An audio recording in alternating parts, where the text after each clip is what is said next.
মা তুমিও না সব সময় আমাকে কি বিচ্ছিরি করে পাউডার মেখে সাজিয়ে দাও বলে দিচ্ছি। এই কালটালি আমার একদম পড়তে ভালো লাগে না।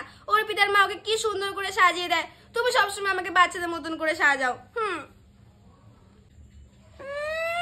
একেবারে বাপের মতন হয়েছে। দেখ মনা, বেশি বাড়াবাড়ি করবি না, একদম ছোট ছোট মতন থাকবি। ওরা তো বড় হয়ে গেছে, তোকে যেমন সাজাবো তেমনই সাজবি, বেশি কথা বলবি না।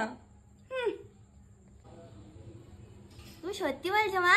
আমি এখনো ছোট আছি, সেই সেই ছোট ছোট একদম। হ্যাঁ রে মনা, তুই এখনো ছোটই আছিস, সেই ছোট। আমা আমা আমা কি হয়েছে কি তোর? এত চেঁচাচ্ছিস কেন? পাশেই তো বসে আছি তোর, বল না কি হয়েছে? রাত দিন শুধু ম্যা ম্যা ম্যা, ভালো লাগে না।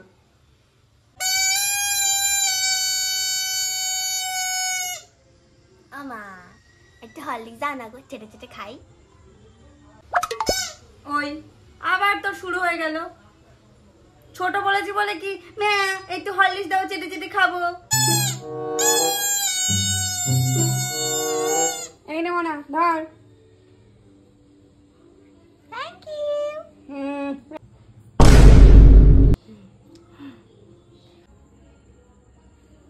কি সর্বনাশ, এই মাত্র তোকে পাউডার মাখিয়ে গেলাম, তুই এই করে বসে আছিস? তোর বাপ তো আমাকে চাকর রেখে দিয়েছে না?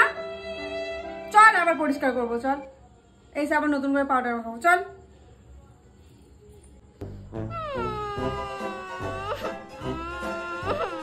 চল চল উঠে চল, হাত মুখ ধোবো, চল চল বলছি, ওঠ।